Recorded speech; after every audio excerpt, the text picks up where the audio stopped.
No doubt the office market is experiencing a structural change, I call it. But I've seen more volume picking up recently in terms of leasing activities.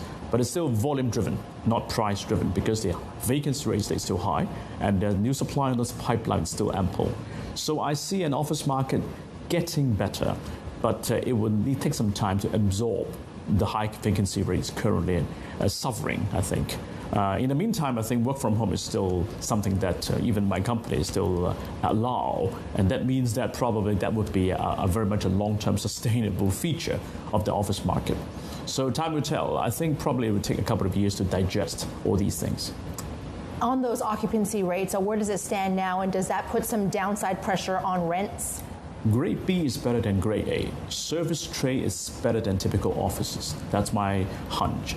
That means that the typical office is still sort of planning whether or not it's downsizing, expanding, work from home ratios, etc., etc. But for our Grade B portfolio, particularly those located in strategic locations like Noncore, Kok Yuen Long, where service trades is the dominant feature, they have been performing quite well.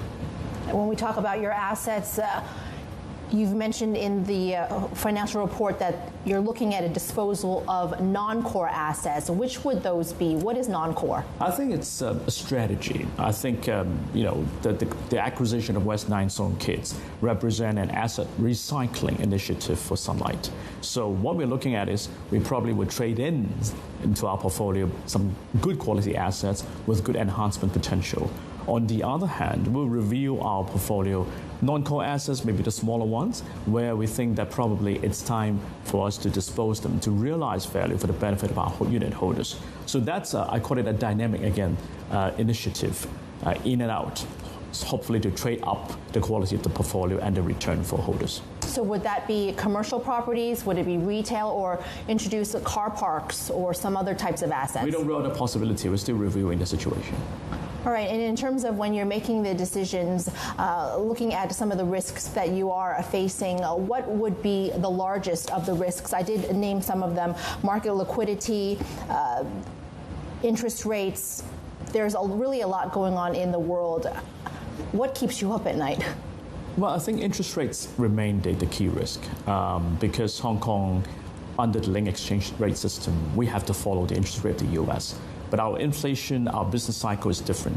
So there's a bit of asymmetry, I call it, between the economic performance of the US versus Hong Kong. So the interest rate in Hong Kong, it's a little on the high side given the economic environment. So that will continue to be the key risk. And we're not hugely leveraged. We are very comfortably leveraged, but still, interest expenses would be the major dampening factor. On the other hand, I think market liquidity, that means the credit environment, the liquidity provided by banks or financial institutions is something that we have to watch. For ourselves, we are very comfortable. We don't have any major refinancing needs. We acquired a property about 6 months ago, so everything it's okay, but that is something we have to watch.